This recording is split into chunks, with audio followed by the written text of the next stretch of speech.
होय तत्काल निहाल. तर काल आपण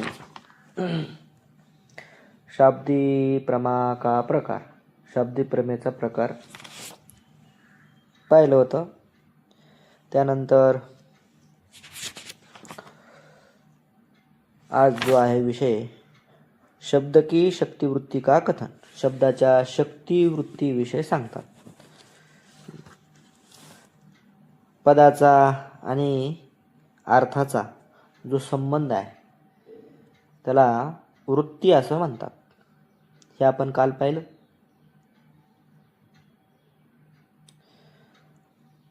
पद म्हणजे शब्द आणि तो शब्द ज्याच्याकरता वापरला जातो ती वस्तू म्हणजे तो त्याला म्हणायचं अर्थ, आहे की नाही. पद अर्थ, पदार्थ, पद आणि अर्थ किंवा पदाचा अर्थ. कोणता पदाचा अर्थ? एखादा वस्तू आहे, पुस्तक आहे, पुस्तक झालं पद आणि समोर ठेवलेलं जी वस्तू आहे ती त्या शब्दाचा झाली अर्थ, पुस्तक शब्दाचा अर्थ. तर या दोघांचा जो संबंध आहे त्याचंच नाव काय? वृत्ती. संबंधाला वृत्ती म्हणायचं, पद आणि पदार्थाच्या. तर त्यामध्ये स्ववृत्ती दो प्रकार की. तो जो संबंध आहे ना पद आणि पदार्थाचा, पद आणि अर्थाचा जो संबंध त्यालाच वृत्ती म्हणायचं. आणि ती वृत्ती दोन प्रकारची असते. एक शक्ति रूप वृत्ती है और दूसरी लक्षणारूप वृत्ती है. एक शक्ति रूप वृत्ती आणि दुसरी लक्षणारूप वृत्ती, अर्थात शक्ती वृत्ती आणि लक्षणावृत्ती अशा दोन प्रकारच्या वृत्त्या आहेत. म्हणजे पद आणि जो अर्थ आहे त्याचा संबंध समजा दोन प्रकारचा असतो. एक शक्ती वृत्ती आणि दुसरी लक्षणावृत्ती.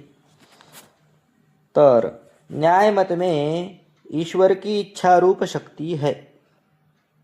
न्यायमतामध्ये ईश्वराची जी इच्छा आहे तिलाच शक्ती म्हटलेला आहे. त्याच्यानंतर मीमांसा के मत में शक्ती नाम कोई भिन्न पदार्थ है. मीमांसकाच्या मतामध्ये शक्ती नावाचा एक स्वतंत्र भिन्न पदार्थ आहे. व्याकरण के मत में और पातंजल के मत में वाच्यवाचक भाव का मूल जो पद अर्थ का तादात्म्य संबंध सोई शक्ती है. व्याकरणाच्या मतामध्ये आणि पातंजलाच्या मतामध्ये, पतंजलीचं जे मत आहे, पतंजलीचे अनुयायी, पतंजलीचं मत मानणारे पातंजल म्हणायचं त्याला, त्यांच्या मतामध्ये वाच्यवाचक भाव, वाच्य शब्द, वाचक, त्या शब्दाचा जो अर्थ वगैरे त्याचं जो मूल, पद आणि अर्थाचा तादात्म्य संबंध. वाच्यवाचक भावाचा मूल पद आणि अर्थाचा तादात्म्य संबंध, ह्या तादात्म्य संबंधालाच शक्ती म्हटलेला आहे. कोणाच्या मतात? व्याकरणाच्या. और विचार सागर में योग्यता रूप शक्ति व्याकरण के मत में लिखी है सो भूषणकार का मत है. विचार सागरामध्ये व्याकरणाची शक्ती लिहित असताना भूषणकाराच्या मतानुसार लिहिली. तिथं काय लिहिलं होतं? योग्यता रूप शक्ती ना. पद आणि त्या पदाचा त्या अर्थामध्ये अर्थ जाणून देण्याची जी योग्यता, तिचंच नाव शक्ती म्हटलेलं आहे.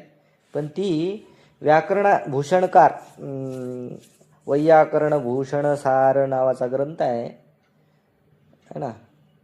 ते जे ग्रंथकार जी शक्ती मानतात त्यानुसार व्याकरणाची शक्ती आम्ही विचारसागरामध्ये लिहिली होती असं म्हणतात. और व्याकरण के मंजूषा ग्रंथ में योग भाष्य की रीति से वाच्यवाचक भाव का मूल तादात्म्य संबंध ही शक्ती कही है. पण व्याकरणाचे काही दुसरे ग्रंथ आहेत मंजूषा वगैरे, त्या ग्रंथांमध्ये योग भाष्य की रीतीशी, योग भाष्य, योगसूत्रावरचं जे काही भाष्य आहे त्या आणि भाष्यामध्ये जो शक्तीचा प्रकार आलेला आहे त्या पद्धतीनंच वाच्यवाचक भावाचा मूल तादात्म्य संबंध, त्याचंच नाव शक्ती असं म्हटलेलं आहे. और अद्वैत सिद्धांत में सारे अपना कार्य करने की सामर्थ्य ही शक्ती है. आणि जो आपला वेदांताचा अद्वैत सिद्धांत आहे त्या सिद्धांतामध्ये आपलं कार्य करण्याचं जे सामर्थ्य आहे त्याचंच नाव शक्ती. जैसे तंतु में पट करने की सामर्थ्य रूप शक्ती है. ततुम झालं त्याला तंतु में करायचं. जसं की तंतूमध्ये पट बनवण्याची, पट करण्याची सामर्थ्य रूप शक्ती आहे. सामर्थ्यालाच काय म्हणायचं? शक्ती म्हणायचं. मग पट बनवण्याचं सामर्थ्य कोणात आहे? तंतूमध्ये. हीच त्याची शक्ती आहे. वन्नी में दाह करने की जो सामर्थ्य सो शक्ती है. वन्नीच्या ठिकाणी दाह करण्याचं जे सामर्थ्य आहे तीच त्याची काय? शक्ती आहे. तैसे पदन में अपने अर्थ के ज्ञान की सामर्थ्य ही शक्ती है. तसं पदामध्ये आपल्या अर्थाचं ज्ञान करून देण्याचं सामर्थ्य हीच शक्ती आहे. परंतु इतना भेद है, फरक एवढा है, वन्य आदिक पदार्थ में जो सामर्थ्य रूप शक्ती है, शक्ती ताके ज्ञान की अपेक्षा नहीं. वन्य वगैरे जे पदार्थ आहेत त्यांच्यामध्ये जे सामर्थ्य रूप शक्ती आहे त्या शक्तीचं ज्ञान होण्याची काही आवश्यकता नाही. ज्ञान असो किंवा नसो त्यांचं जे सामर्थ्य आहे ती सामर्थ्य रूप शक्ती ते दाखवणारच. वन्नी म्हणजे विस्तू वगैरे आहे समजा, आणि विस्तवाचं तुम्हाला ज्ञान असो किंवा नसो तो पोळणारच. गरम झालेली वस्तू है ना. आता आपण स्वयंपाकघरामध्ये एखादी वस्तू गरम झाली समजा, लोखंडाची वस्तू, आणि ती वस्तू गरम झाली आणि ती काय दिसत नाही गरम झालेली वस्तू, आणि लगेच आपण हात लावला. हात लावल्यानंतर त्या गरम आहे की गार आहे हे ज्ञान नसताना सुद्धा आपला हात भाजतो. याचा अर्थ हे वन्य आदिकामध्ये जी शक्ती आहे, जे सामर्थ्य आहे, त्याच्या ठिकाणी ज्ञानाची अपेक्षा नाही. तुम्हाला ज्ञान असो त्या वस्तूचं किंवा नसो ती आपलं कार्य दाखवणार. शक्ती ज्ञात होवे अथवा अज्ञात होवे, दोनों स्थान में वन्य आदिक से दाहादिक कार्य होवे है ना. शक्ती ज्ञात म्हणजे माहीत असावी, माहीत असली तरी, अज्ञात म्हणजे माहीत नसली तरी, दोन्ही ठिकाणी वन्य आदिक म्हणजे वन्य वगैरे यांच्यापासून दाहादिक कार्य होत असतं है ना. वन्य आहे ते पोळण्याचं कार्य करणारच, तुम्हाला ते माहीत असो किंवा नसो. और पद की शक्ति का ज्ञान होवे तब तो अर्थ की स्मृति रूप कार्य होवे है. पदाच्या शक्तीचं जर ज्ञान असेल तरच काय अर्थाच्या स्मृती रूप कार्य होणार. अर्थाची स्मृती रूप कार्य होणार. शक्ती का ज्ञान होवे नाही तब स्मृती रूप कार्य होवे नाही. पदाची शक्ती जर तुम्हाला ज्ञात नसेल, माहीत नसेल, शक्तीचं ज्ञान नसेल की हे पद ह्या अर्थाकरता वापरल्या जातं, अशा पद्धतीचं तुम्हाला शक्तीचं ज्ञान नसेल तर स्मृती रूप कार्य होणार नाही. जसं की एखादी वस्तू आहे तुम्हाला माहीतच नाही आणि तिचं नाव घेतलं है ना, त्या वस्तूचं नाव माहीत नाही, म्हणजे पद आणि अर्थाचा संबंध तुम्हाला माहीत नाही, अर्थात वृत्ती माहीत नाही. मग नुसतं पद घेतलं, पद बोललं तरी अर्थाची तुम्हाला स्मृती होणार नाही. आणि पण एखादी वस्तू तुम्हाला माहीत आहे, समजा कोणती तरी वस्तू घ्या ना, मोबाईल घ्या किंवा पुस्तक घ्या, काही बी घ्या. तर पुस्तक घोंगडं. आता घोंगडी समोर नाही, पण एखाद्या माणसानं घोंगडी शब्द उच्चारल्यानंतर घोंगडी हे पद आणि जे लोकरपासून बनलेलं जे लोकरच्या धाग्यापासून बनवलेला विशिष्ट पट है ना, हा झाला त्याचा अर्थ. तर घोंगडी पद आणि घोंगडी जी वस्तू आहे तिचा अर्थ या दोघांचा संबंध तुम्हाला माहीत आहे. म्हणजे घोंगडी हा शब्द त्या वस्तू करताच वापरतात हे तुम्हाला माहीत असल्यामुळं घोंगडी पद उच्चारल्याबरोबर त्या अर्थाची तुम्हाला स्मृती होणार, म्हणजे लगेच तुम्हाला स्मरण होणार घोंगडीचं. कधी पद आणि अर्थाचं ज्ञान तुम्हाला असल्यानंतरच. आणि पद कोणी उच्चारलं, पद कानावरही पडलं, पण त्या पदाचा जर तुम्हाला अर्थ माहीत नसेल तर स्मृती होत नाही. बाकीच्या ठिकाणी तसं नाही. बाकीच्या ठिकाणी वन्य अधिकाच्या ठिकाणी ज्ञान असो किंवा नसो कार्य होतं, परंतु शब्दाच्या ठिकाणी शब्दाचा अर्थ माहीत असेल तरच अर्थस्मरणरूप कार्य होतं, अन्यथा नाही होत. एवढंच सांगायचं. शक्ती का ज्ञान होवे नाही तब स्मृतिरूप कार्य होवे नाही. या ते पद की सामर्थ्य रूप शक्ती ज्ञात होवे तब पदार्थ की स्मृतिरूप कार्य होवे है. म्हणून पदाचं जे सामर्थ्यरूप शक्ती आहे ती जर ज्ञात असेल तरच पदार्थाची स्मृतिरूप कार्य होत असतं, अन्यथा नाही होत. शंका. जहाँ अतीत पद की स्मृति होवे तहाँ पद के स्मरणरूप ज्ञानते अर्थ की स्मृति होवे है, सो नहीं होवी चाहिए. अतीत पद म्हणजे पद उच्चारून झालं, आता गेले. पद उच्चारलेलं आहे आणि ते अतीत झालं म्हणजे निघून गेलं, किंवा मग आता ते भूतकाळामध्ये गेलं, तरी पण त्या पद की स्मृती होवे. नुसत्या पदाची काय झाली, स्मृती झाली, तरी सुद्धा ता पद के स्मरणरूप ज्ञानते. नुसत्या पदाच्या स्मरणरूप ज्ञानाने सुद्धा अर्थाची स्मृती होते. ती व्हायला नाही पाहिजे. का नाही व्हायला पाहिजे? काय ते सामर्थ्य रूप शक्ती वाले पद का ध्वंस हो गया. आता पद आहे का? पद नाही. समजा आता सध्या पद नाही, ते झालं अतीत. पद नसताना सुद्धा पदाच्या अर्थाची स्मृती होते. आणि तुम्ही काय म्हणता, पदामध्ये शक्ती आहे आपला अर्थ जाणून देण्याची. मग ती अर्थ जाणून देणारं जे पद आहे त्या पदाचा झाला ध्वंस. मग तो ध्वंस झाल्यानंतर म्हणजे नष्ट झालं, ते पद नष्ट झालं, तर नष्ट झालेलं पद आहे त्या नष्ट झालेल्या पदापासून स्मृती व्हायला नाही पाहिजे. या ते अर्थ की स्मृती का हेतू जो पद ताका अभाव आहे.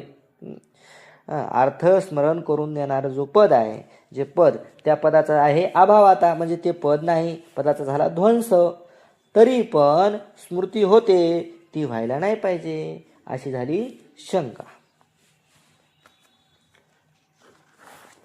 तो समाधान. मीमांसा के मत में सारे पद नित्य है. मीमांसकाच्या मतामध्ये सगळेच पद नित्य असतात.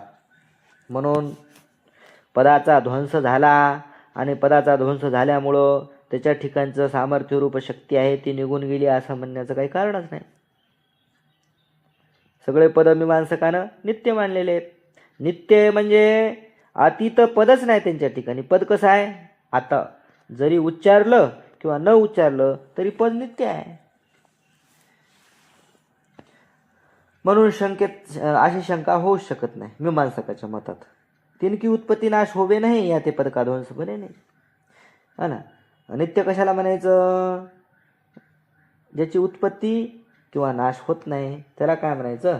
नित्य उत्पत्ती नाश रहित जे असतं त्याला नित्य म्हणायचं असतं, है ना. ध्वंस भिन्नत्वे सती ध्वंसा प्रतियोगित्वम नित्यत्वम.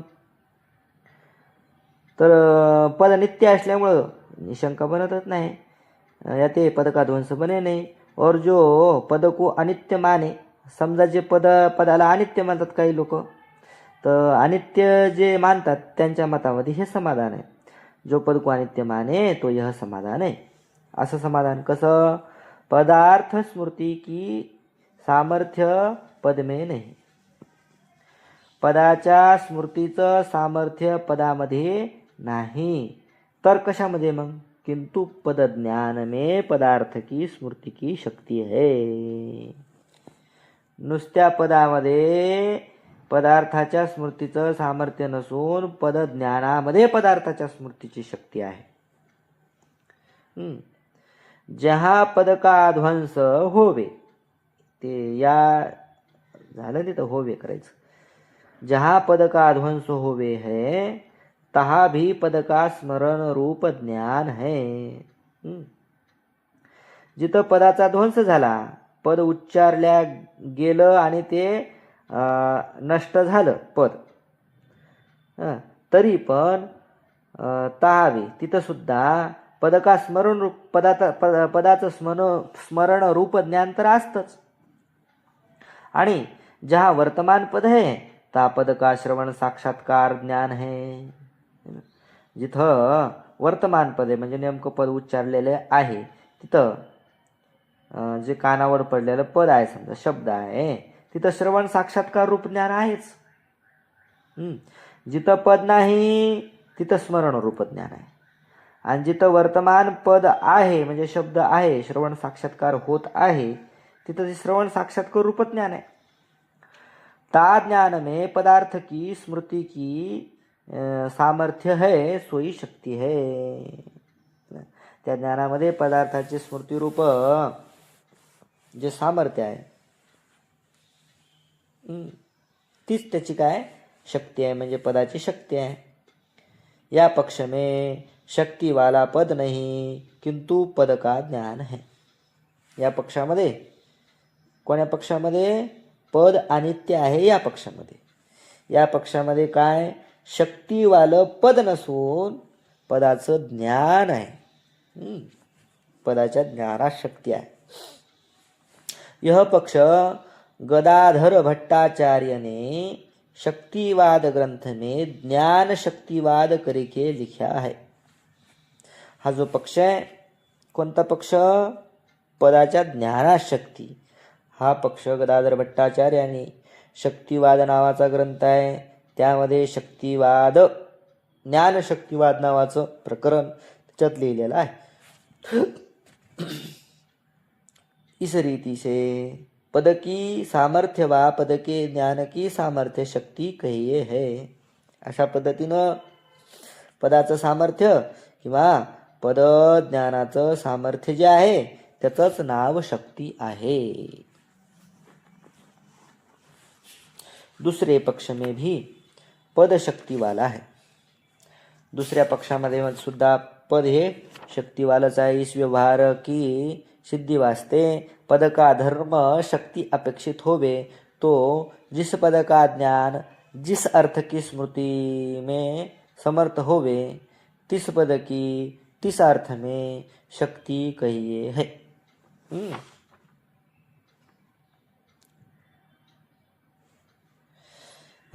दुसरे पक्ष में भी म्हणजे गदाधर भट्टाचार्याचा पक्ष सोडून पद शक्तीवाला आहे. पदच शक्तीवालं आहे.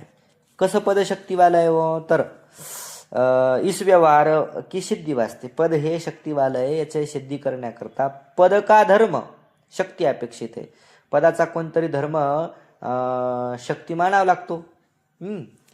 तो जिस पद, मग कसं मानायचं? जिस पद का ज्ञान जिस अर्थ की स्मृती में, ज्या पदाचं ज्ञान ज्या अर्थाच्या स्मृतीमध्ये समर्थ होवे, समर्थ असतं, तीस पद की तीस अर्थ में शक्ती कहिए.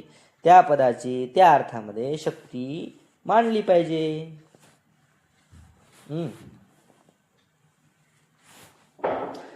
यायला ना लक्षात काय?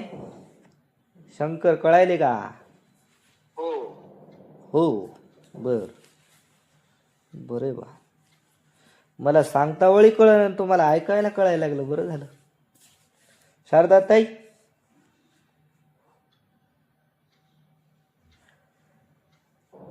शारदाताई, हो हो, त्या पदाची त्या याची शक्ती त्याच्यामध्ये असते असं सांगितलं ना तुम्ही. म्हणजे कळालं का? पण हे नाही एकाचं मत आहे का कोणाचं मत आहे महाराज? तिथं दिलंय की जिथं तिथं. हा. बरं कळायले की नाही? जे सांगायलो ते कळायले की नाही? हो हो. मला तर काय कळलं वा, सांगायलो पण. हो तसंच मग आमचं पण तसंच आहे. बर, शक्ती है ना, संबंध आणि लक्षात घ्या वृत्ती. पदाचा अर्थाशी जो संबंध, त्याचं नाव काय? वृत्ती.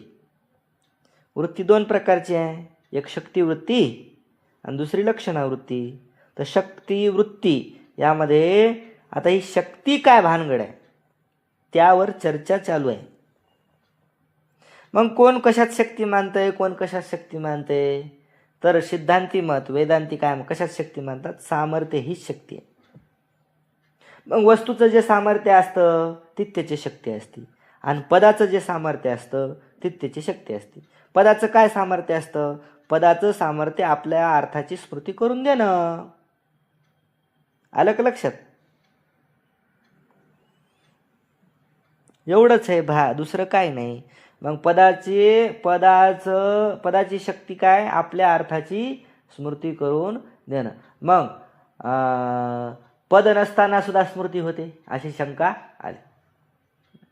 तर पद नसताना स्मृती होते, तर मग दुसरा पक्ष काय मानला? पद ज्ञानामध्ये सामर्थ्य, पदाच्या ज्ञानामध्ये. आता पदाचा जरी साक्षात्कार होत नसेल, कानाला पद ऐकू येत नसलं तरी सुद्धा पदाचं ज्ञान आहे की नाही? मग त्या पदाच्या ज्ञानानं अर्थाची स्मृती होते. ही मग शक्ती कशामध्ये आहे? पदाच्या ज्ञानामध्ये आहे. मग पदामध्ये नाही का? हो, पदामध्ये सुद्धा आहे. पदामध्ये कानावर जे पद पडतं, शब्द पडतो, त्याच्यामध्येही शक्ती आहे आणि त्याच्या ज्ञानामध्येही शक्ती आहे. हां, कानावर जे शब्द पडतो ते श्रवण साक्षात्कार रूप जे ज्ञान आहे शब्दाचं, त्याच्यामध्ये शक्ती आहे. आणि अतीत जे पद आहे, म्हणजे पद उच्चारून झाला, वेळ निघून गेला, पण ते पद तर डोक्यात आहे की नाही, त्याचा स्मरण तर आहे की नाही, त्याच्यामध्ये त्याचं जे ज्ञान आहे, त्या पदाचं ज्ञान स्मरण रूप ते काय करून देतं? अर्थाची स्मृती करून देतं. बस, याच्यात काही नवीन काय? आलं लक्षात? थोडक्यात शंकर आलं.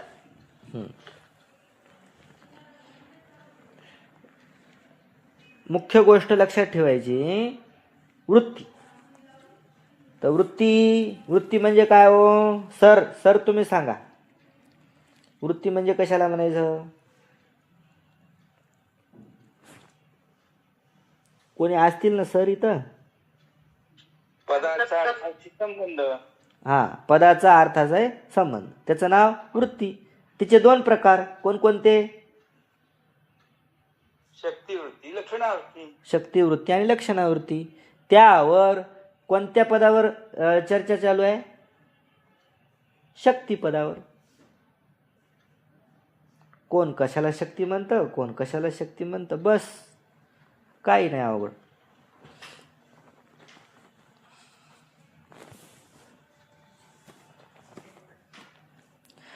आता पहा, शाब्दी प्रमाकी रीतीपूर्वक शक्तीविषयी विवाद. आता या शक्तीविषयी विवाद आहे म्हणतात. काय? ईसरितेशे शक्ती सहित पदज्ञानते पदार्थ की स्मृती होवे है.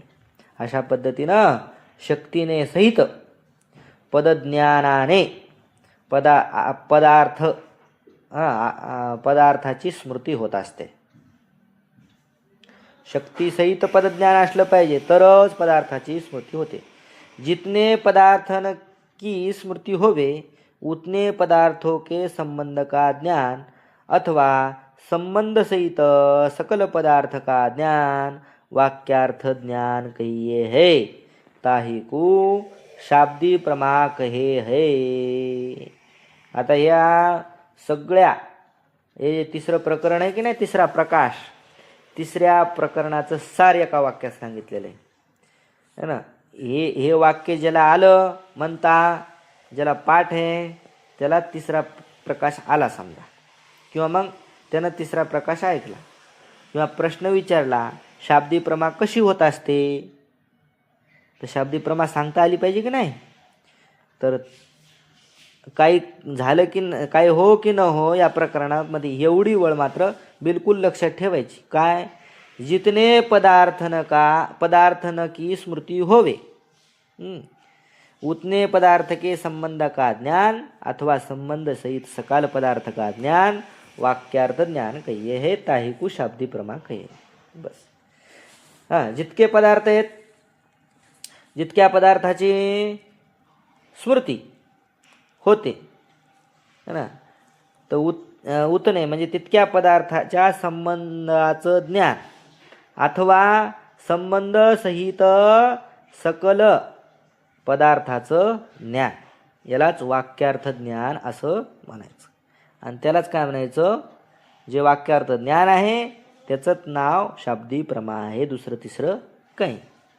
मग आता हे वाक्यार्थ ज्ञान कशा पद्धतीनं होतं ते सांगतात. त्याच्यामध्ये विवाद बी आहे, कोण कशाला वाक्यार्थ ज्ञान म्हणतंय, कोण कशा पद्धतीनं मानतंय ते सांगतात. जैसे नीलो घटः, हे वाक्य नीलो घटः, निळा घट, हे वाक्य तामे चारी पद है. याच्यात किती पद आहेत, 4 पद आहेत. व्याकरणानं 2च पद, सुप्तिंगंतम पदम. आणि अर्थाच्या दृष्टीनं जर विचार केला तर याच्यामध्ये 4 पद आहेत, किंवा न्यायिकाच्या दृष्टीने याच्यामध्ये 4 पद आहेत. कसे कोणकोणते हो, नील पद है, नील एक पद. ओकार पद है, त्या नीलो मध्ये जो ओकार आहे ते एक पद आहे.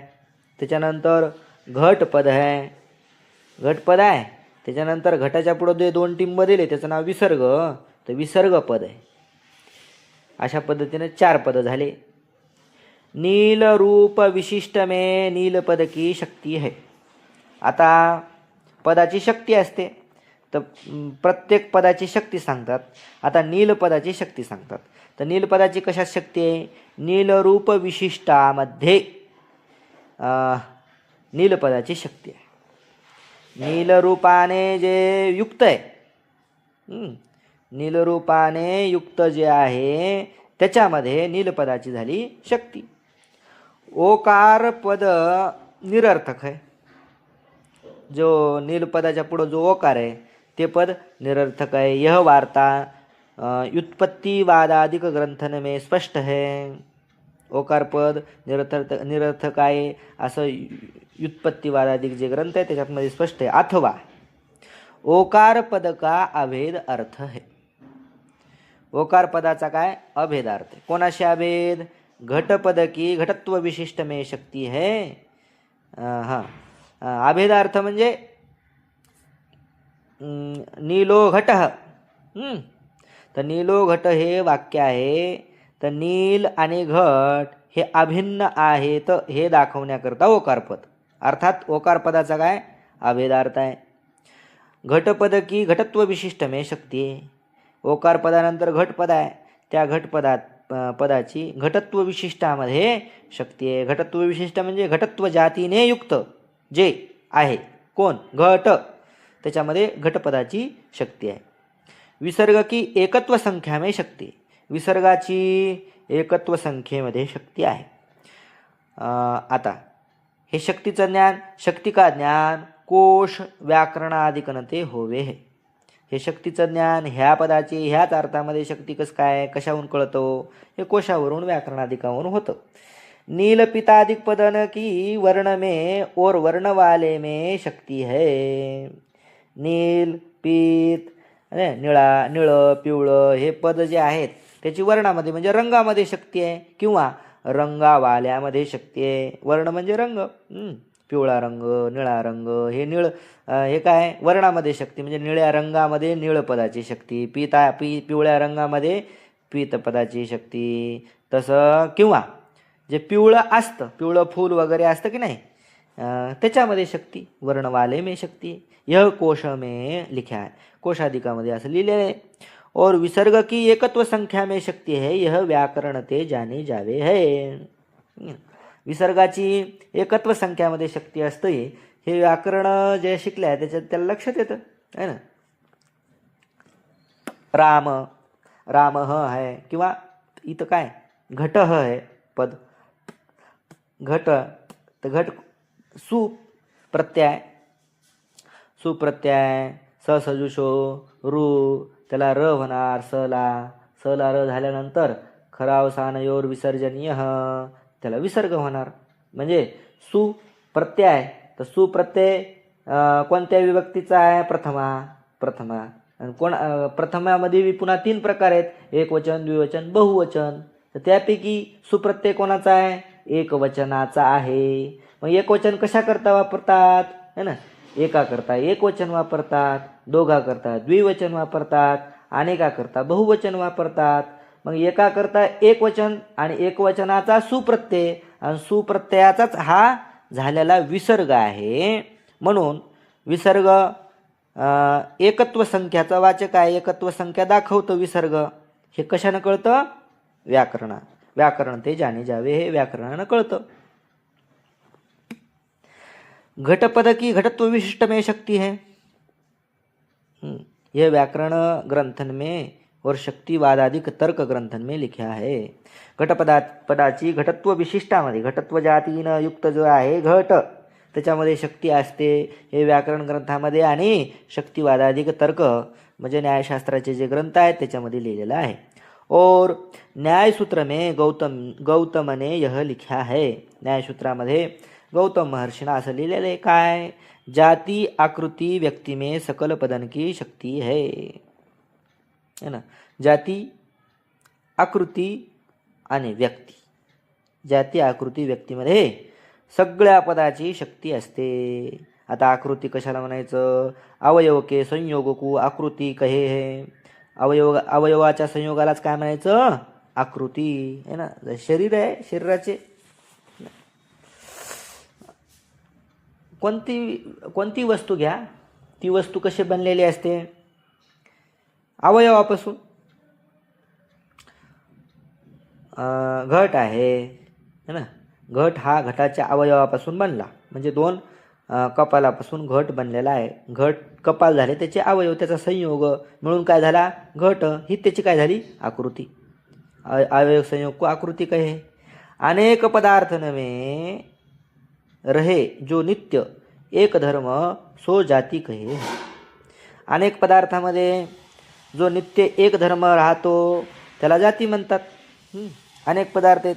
घट नावाचे जगामध्ये किती पदार्थ आहेत? अनेक आहेत ना, खूप घट आहेत. परंतु घटावर, सगळ्या घटांवर एक धर्म राहतो, तो म्हणजे घटत्व. आणि ते घटत्व सगळे घट जरी फुटले तरी घटत्व कसं राहतं? नित्य राहतं. म्हणून घटत्व काय झाली? जाती. तर जातीचं काय लक्षण आहे? अनेक पदार्थामध्ये राहणारा जो नित्य एक धर्म त्याचं नाव जाती. आकृती कळाली, जाती कळाली. तसं जैसे अनेक घटन में नित्य और एक घटत्व है सो जाती है. आणि जाती के आश्रय को व्यक्ती कहे. आणि जातीचा जो आश्रय असतो त्यालाच काय म्हणायचं? व्यक्ती. आता घटत्व जातीचा आश्रय कोण आहे? घट झाली व्यक्ती. म्हणजे आकृती कळाली, जाती कळाली आणि व्यक्ती कळाली. या मत में आणि या तिघामध्येच काय राहते? शक्ती राहते. जाती, आकृती, व्यक्तीमध्ये शक्ती राहते. या मत में घटपद की शक्ती कपाल संयोग सहित घटत्व विशिष्ट घट में है. गौतमाच्या मतामध्ये कशामध्ये शक्ती आहे? घटपदाची शक्ती कपाल संयोग सहित, कपाल संयोग सहित घटत्व विशिष्ट, म्हणजे घटत्व जातीनं विशिष्ट असा कोण घट, त्याच्यामध्ये शक्ती. और दिधितिकार शिरोमणि भट्टाचार्य के मत में सकल पदन की व्यक्ति मात्र में शक्ती है. दिधितिकार शिरोमणी भट्टाचार्य नावाचे आचार्य आहेत, त्यांच्या मतामध्ये मात्र व्यक्तिमात्रामध्ये शक्ती, सगळ्या पदाची फक्त व्यक्तीमध्ये शक्ती असते, जाती आणि आकृतीमध्ये नाही. जाती आणि आकृतीमध्ये शक्ती नसते. या मत में घटपद का वाच्य केवल व्यक्ती. म्हणून दिधितिकार शिरोमणी भट्टाचार्याच्या मतामध्ये घटपदाचा वाच्य केवळ व्यक्ती आहे. घटत्व और कपाल संयोग घटपद के वाच्य नहीं. घटत्व जाती किंवा कपाल संयोग रूप आकृती हे घटपदाचे वाच्य नाहीत. काय ते? जिस पद की जिस अर्थ में शक्ती होवे तिस पद का सो अर्थ वाच्य कहिये है. ज्या पदाची ज्या अर्थामध्ये शक्ती असते ना, त्या पदाचा तो अर्थ वाच्य म्हणायचं. तो जो अर्थ आहे त्याला काय नाव येईल? वाच्य. और शक्य कहिये, त्या वाच्य म्हणा किंवा दुसरं नाव काय त्याला? शक्य. केवल व्यक्ती में शक्ती आहे, केवळ व्यक्तीमध्ये शक्ती आहे, या ते केवल व्यक्ती ही वाच्य है. व्यक्तीमध्ये शक्ती असल्यामुळं केवळ व्यक्तीच काय झाला? वाच्य झाला. आता ह्या गोष्टीचं व्यवस्थित चिंतन करा. काय काय लक्षात येते ते पहा. बाकी शंका जी आहे ती उद्या पाहू आपण.